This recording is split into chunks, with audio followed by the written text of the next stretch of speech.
Un grand merci, Maxence. Nous cheminons sur ces sujets aussi depuis longtemps. Moi, on s'est rencontrés en 2017 pour avancer sur ces sujets-là. Tu vas nous parler d'un thème qui t'est cher et qui t'anime dans la continuité de Douceur et politique, de la politique de l'amour. Et en termes de timing, pour qu'on finisse à 18h pile, je parle sous le contrôle d'Ivan. L'idée est qu'on termine à moins le quart, et puis que de moins le quart à 6h, chacun puisse dire un mot. Quand je pense à chacun, peut-être dans la salle, dans le chat, et aussi les panélistes qui nous ont fait l'amitié, le plaisir et l'honneur, je m'adresse à vous, d'être avec nous jusqu'à maintenant. Bon, alors, tu t'es OK pour toi debout? Ben oui.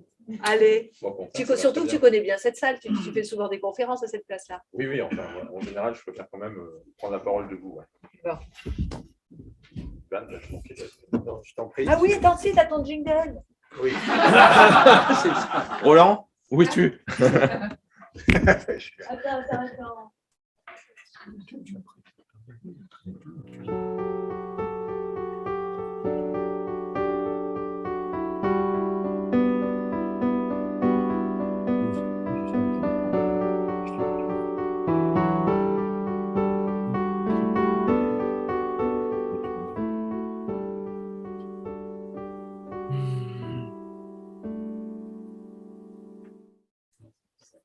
J'adore la dernière note.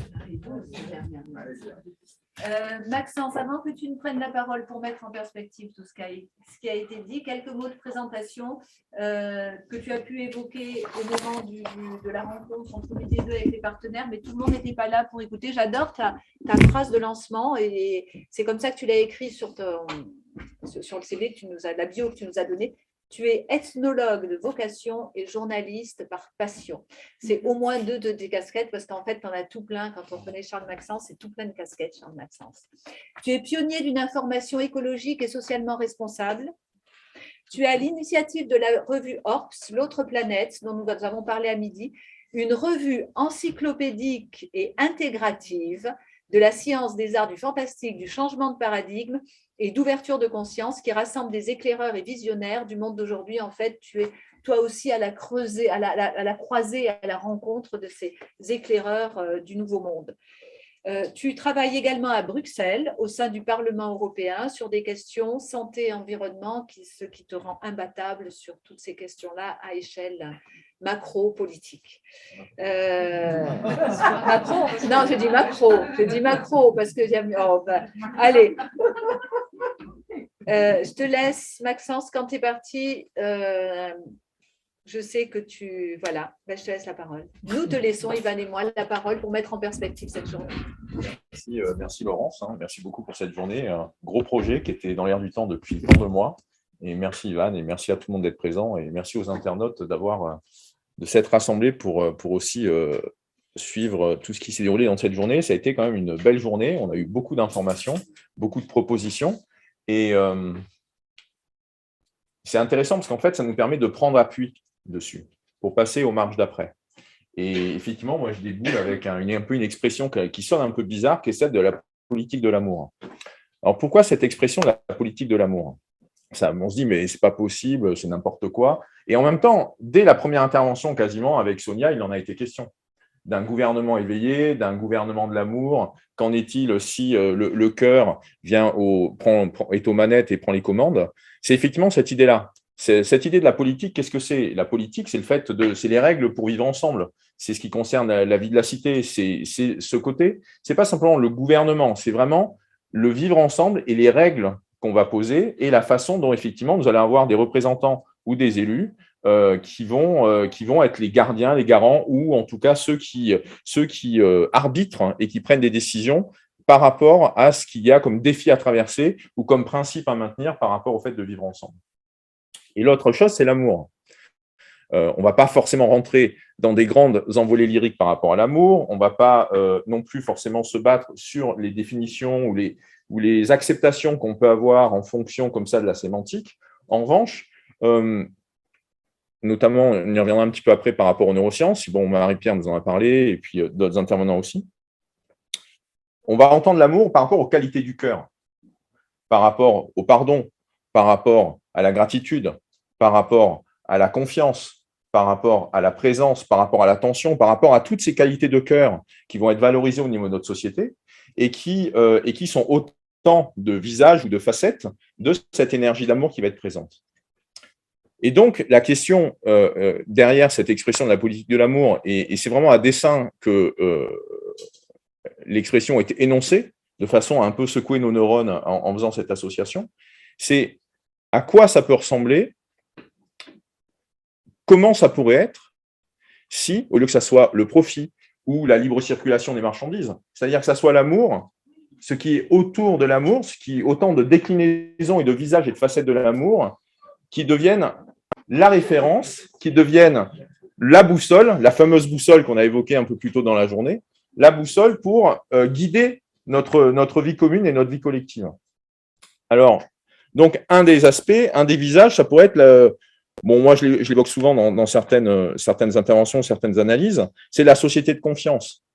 C'est-à-dire, c'est le fait de vivre ensemble en confiance. Mais en fait, on l'a entendu un peu plus tôt dans la journée. La joie, ça ne se décrète pas. La gratitude, ça ne se décrète pas. La confiance, ça ne se décrète pas. Donc, du coup, si on commence à envisager les choses ainsi, et là, je reste sur le mental pour l'instant, si on commence à envisager les choses ainsi, comment on peut raffermir, renforcer, étendre, se contaminer par la confiance? Comment cette confiance peut se diffuser, être plus large, s'installer, gagner en puissance et surtout toucher de plus en plus de monde? Et ce qui fait que, est-ce qu'on a des règles de vivre ensemble qui vont être posées, enfin en tout cas ça va être des règles, des procédures, des règlements qui vont faire qu'on va poser par une armature extérieure, peut-être qu'on peut être en confiance l'un par rapport à l'autre, ou c'est quelque chose qu'on a à l'intérieur de soi, qui coule de source, qui est présent chez l'autre aussi. Ce n'est pas simplement qu'on l'a à l'intérieur de soi, c'est que c'est présent chez l'autre aussi. C'est-à-dire que cette confiance, elle n'est plus simplement décrétée ou posée dans des textes par de l'extérieur, elle est vécue à l'intérieur. Elle est vécue à l'intérieur, c'est-à-dire qu'elle est rayonnée, c'est-à-dire qu'elle est partagée, c'est-à-dire qu'elle est commune. C'est-à-dire que ce n'est pas simplement elle est présente en soi, c'est qu'en fait, nous sommes, j'ai bien aimé l'expression de Mathias sur le fait d'en avance de phase, on peut parler de cohérence de phase. Nous sommes ensemble à partager quelque chose de l'ordre d'une évidence, d'un implicite.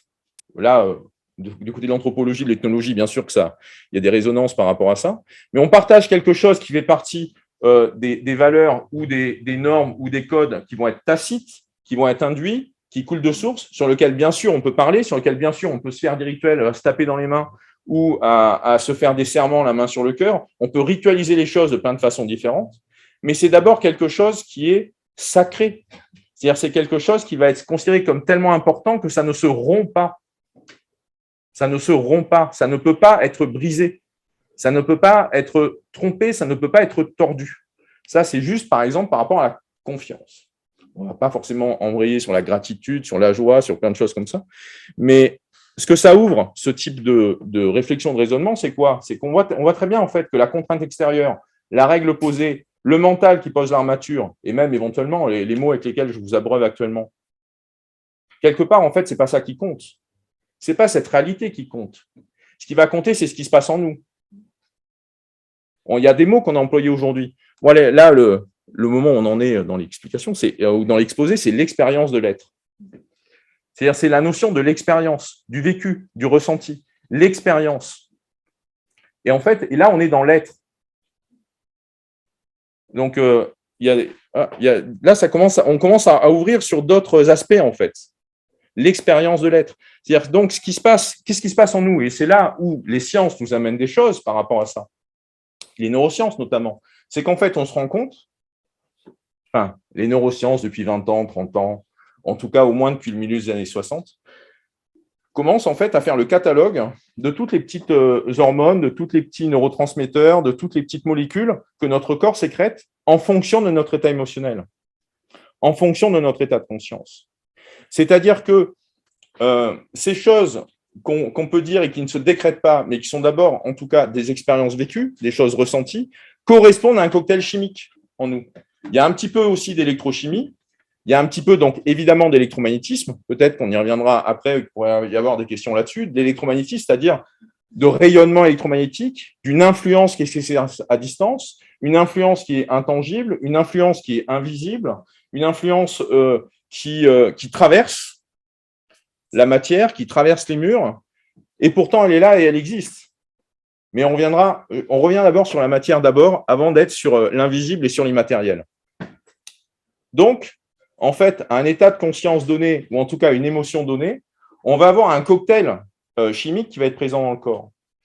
Et donc, ça veut dire qu'à la tristesse, il y a un cocktail chimique qui est présent. Au désespoir, il y a un cocktail chimique qui va être présent. À la colère, il y a un cocktail chimique.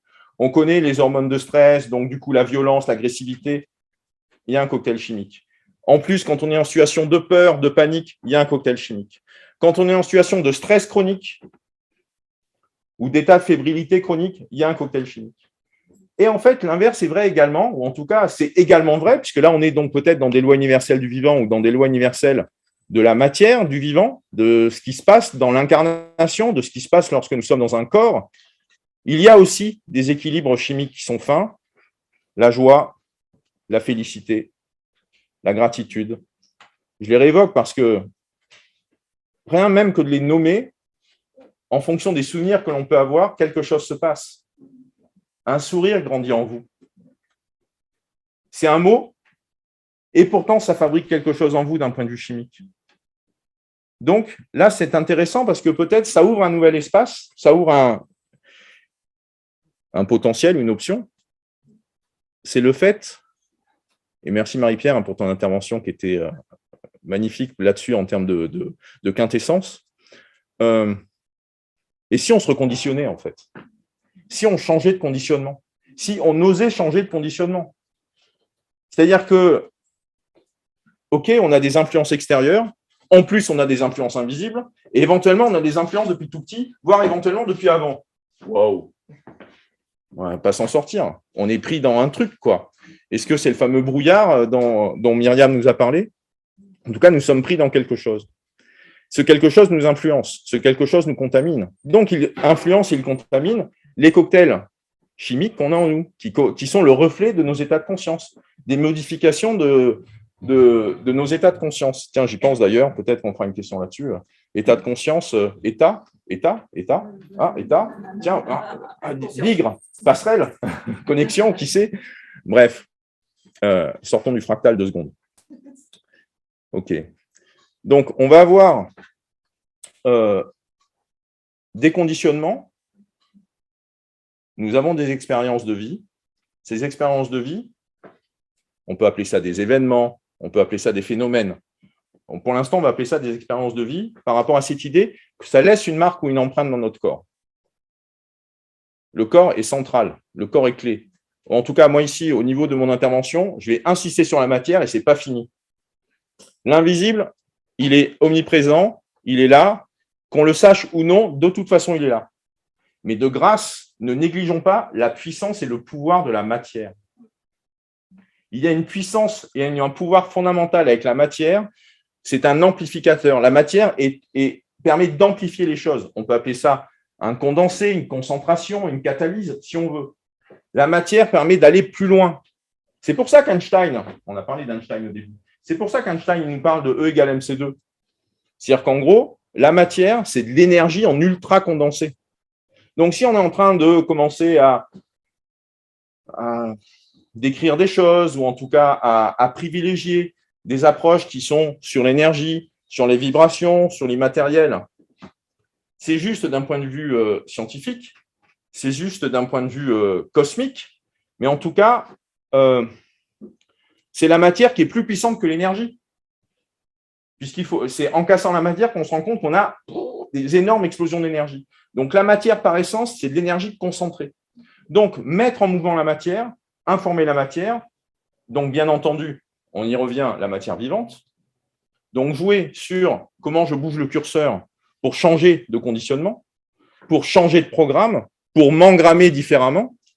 Et là, Marie-Pierre, tu nous l'as extrêmement bien évoqué au début avec ces petites phrases avec les enfants au début, que ce soit pour les faire extirper les programmes qu'ils peuvent avoir en eux, ou simplement le fait d'en proposer d'autres, d'ouvrir la possibilité de s'en saisir si on a envie de jouer avec, si on a envie de les répéter, si on a envie de les laisser tourner. Bref, nous avons notre premier pouvoir et de choisir le conditionnement que nous souhaitons Est-ce que nous allons continuer de subir des conditionnements ou est-ce que nous allons choisir nos conditionnements? Est-ce que nous allons choisir de nous reconditionner en faveur de l'amour, en faveur de la joie, en faveur de la gratitude, en faveur de la présence, en faveur de l'écoute, de l'attention, du pardon? Imaginez ce que peut-être, et vous pouvez le ressentir, nous en faisons tous l'expérience, mais passons près de l'expérience à l'état. C'est-à-dire qu'on a tous, je pense, plus ou moins connus, y compris en ligne, chacun, des expériences ponctuelles très fortes, des expériences d'éveil, des expériences de joie très fortes. Mais c'est fugace, c'est éphémère. Ça montre que notre corps est capable de vivre cette information, de vivre cette expérience, et donc de sécréter les petits cocktails qui vont avec. Donc tout est possible. Nous pouvons être des magiciens, nous pouvons être des créateurs. Nous créons à chaque instant des petites molécules en nous qui sont à la fois le reflet de ce que l'on sème et à la fois la cause, la source de ce qui va être vécu au niveau du corps.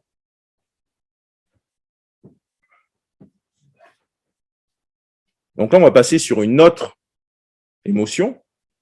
On a parlé de transformation. Transformation, mouvement, transformation, changement, transformation, mutation. Audrey a insisté sur cette notion de mutation. Et merci d'avoir employé ce terme, Audrey.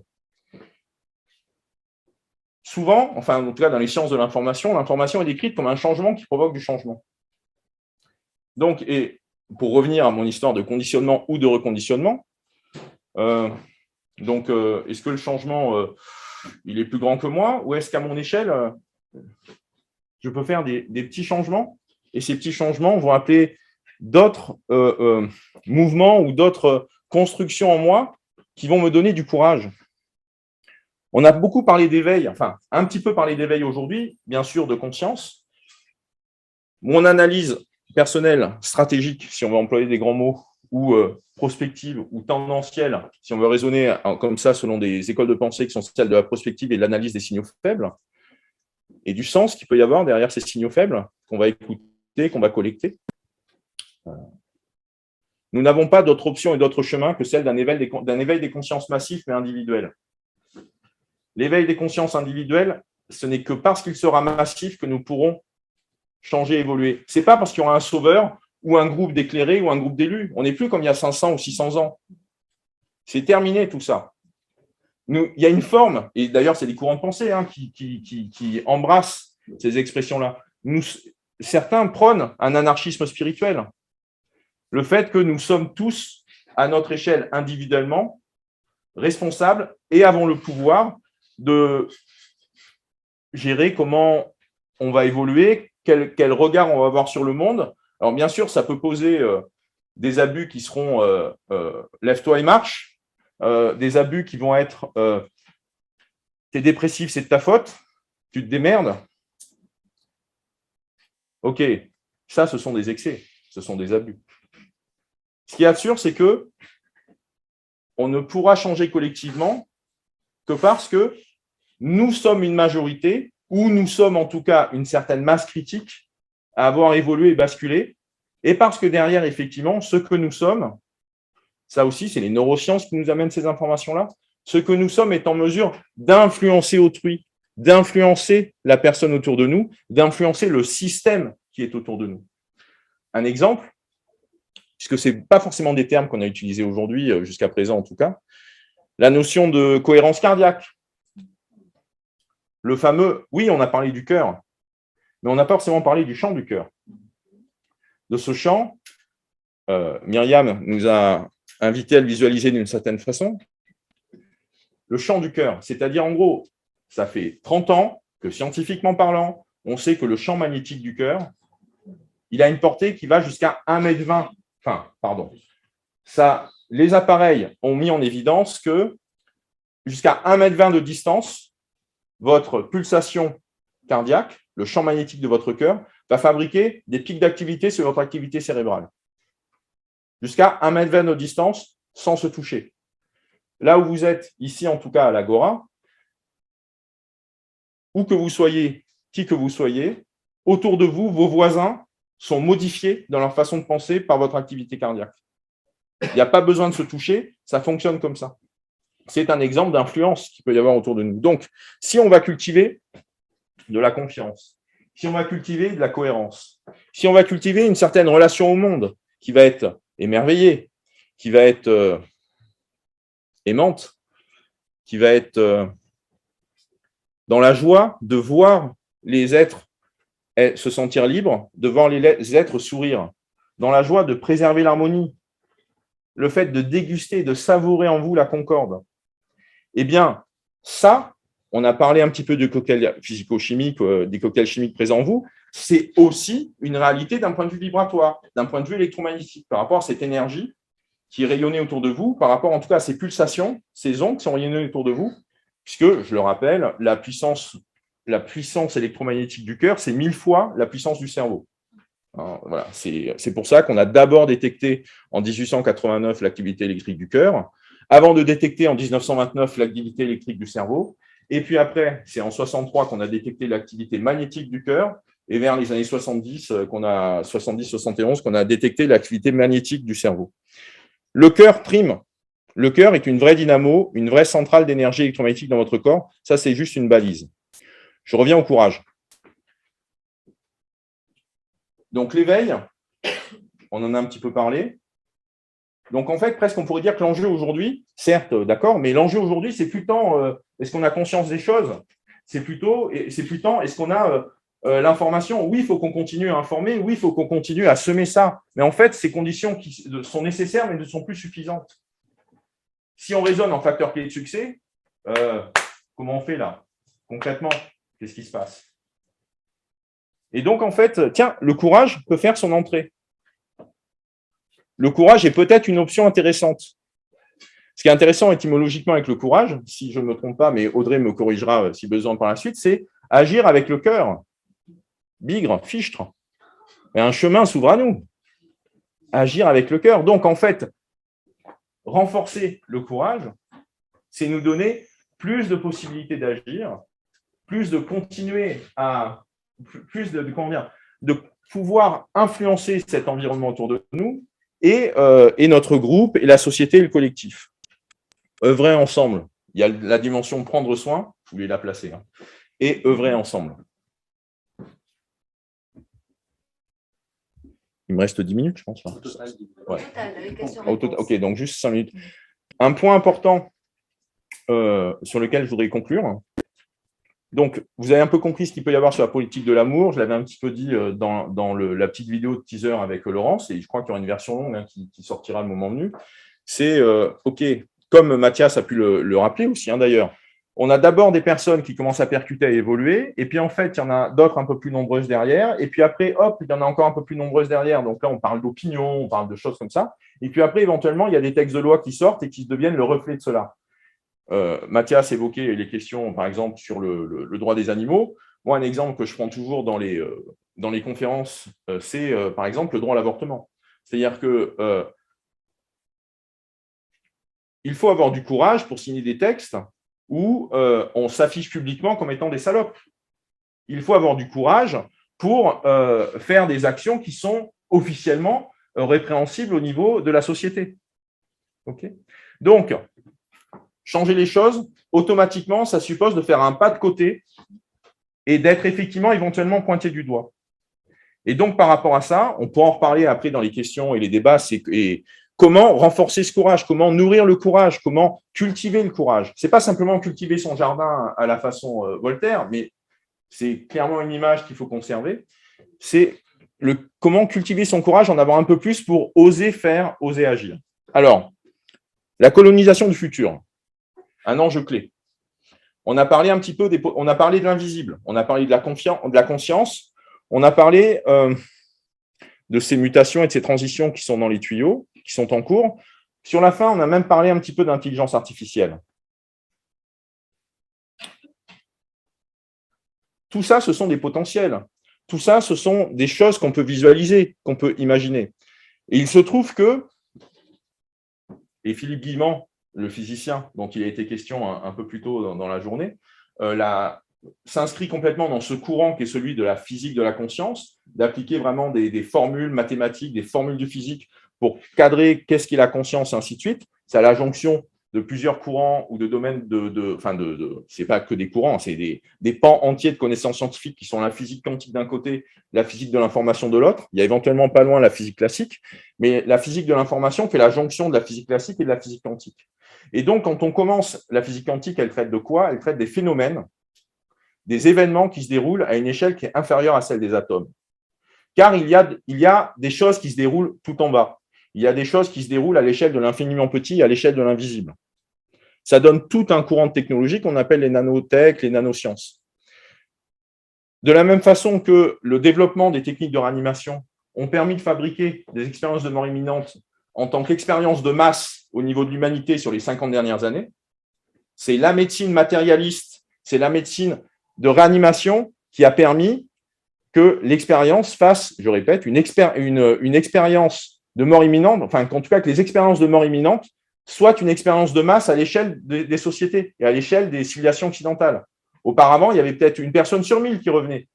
Maintenant, il y en a beaucoup plus. Et donc, en fait, d'un point de vue sociétal, ça fait beaucoup plus de monde qui vont avoir vu le tunnel, la lumière, etc. etc. Donc, les nanotech, les nanosciences, ce qui se passe à l'échelle de l'invisible et de l'infiniment petit, du quantique, ou ce qui se passe dans le quantique défie ce qui peut se passer à notre échelle matérielle, à l'échelle de notre corps, eh bien, ça produit aussi son effet sur la capacité à influencer sur les choses, et donc à influencer sur les choses invisibles. Et c'est là où on rentre dans les notions de potentiel. Comme notamment la physique quantique nous propose, nous suggère, enfin il y a quelques expériences par rapport à ça, hein, que le temps n'existe pas. Donc il y a des choses qui sont dans le futur qui peuvent influencer sur le présent, sur le présent ou le passé. Le présent étant le passé du futur. On s'est compris? Donc, des choses du futur peuvent influencer maintenant, mais maintenant, nous pouvons influencer sur le futur. Ou en tout cas, maintenant, nous sommes en mesure d'envoyer des informations qui vont peser sur les probabilités du futur. Donc, si nous laissons certains imaginaires nous envahir, nous influencer, occuper l'espace, nous inviter à penser d'une certaine manière, ce sont ces propositions-là et ces imaginaires-là qui prennent le dessus sur nous, qui conditionnent les probabilités et qui favorisent l'émergence d'un certain futur. Le fameux futur, comme peut citer Guillemot, qui invite bien sûr à cultiver les potentiels du futur. On en a parlé tout à l'heure avec les expériences de René Péhoc et les poussins. Il se passe quelque chose si on s'appuie sur les puissances des émotions, sur la force de l'émotion, sur cette énergie qui est particulière à l'émotion, c'est-à-dire qui a cette capacité à mettre en mouvement le corps et à focaliser sa puissance, ses dimensions et son énergie dans une certaine direction. Et donc, si nous sommes habités par des énergies d'amour, par les qualités du cœur, par les vertus, et je citerai à ce propos Jean Kelevitch qui nous disait « Le courage, c'est la vertu des commencements ». Donc, si on joue sur ces potentiels, si on les vit, on les cultive, c'est-à-dire c'est plus simplement, effectivement, comme a pu le dire Audrey, c'est plus simplement je me fais une demi-heure de médite. Non, c'est comment je peux, au quotidien, installer un état qui fait qu'à l'intérieur, c'est le kiff, c'est le ravissement, c'est félicité, béatitude, extase, quoi. Trop bon. Et du coup, en fait, on a tous les facteurs, on a tous les circuits de récompense au niveau du cerveau qui se mettent en mouvement pour dire ça, j'en veux encore, go for it, continue. On installe un état, et en installant un état, c'est pas simplement la vie est belle, piou-piou, machin, bisous. Non, c'est que quelque chose se passe. Nous ne perdons pas en discernement, nous ne perdons pas en lucidité. C'est simplement que nous choisissons de ne plus nourrir la peur, nous choisissons de ne plus nourrir la colère, nous choisissons de ne plus nourrir la violence. Et donc, automatiquement, ça fait bifurquer par rapport au futur qui peut être le nôtre. Et on bâtit quelque chose où on va bien s'amuser. Voilà, merci.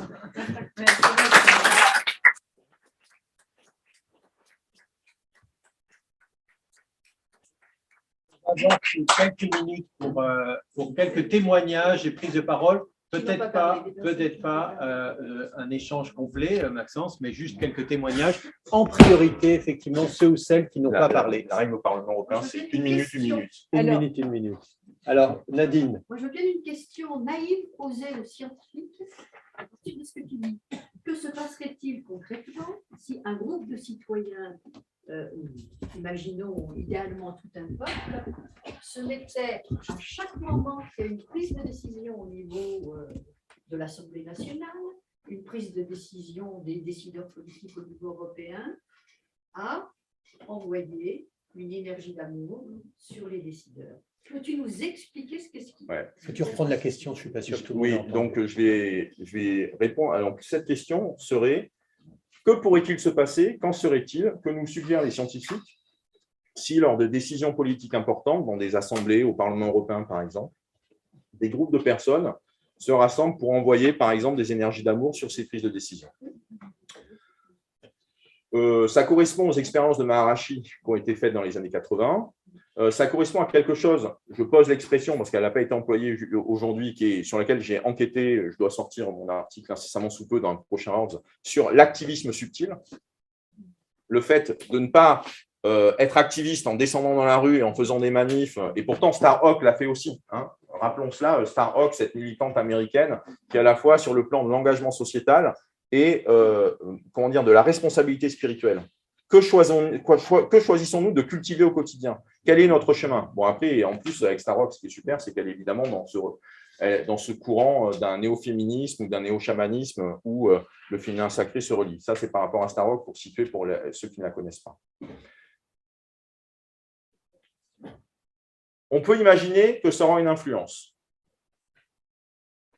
On peut imaginer, mais on n'en est pas sûr, puisque c'est un rapport de probabilité. Et même, se couvre cette question, et qui est très intéressante, ce qui est super, c'est qu'en fait, c'est que ça nous invite à considérer, à regarder en face certaines influences invisibles qui peuvent s'exercer. Mais en fait, elles sont déjà là, des influences invisibles. Et elles sont déjà là également sur un plan négatif. Donc,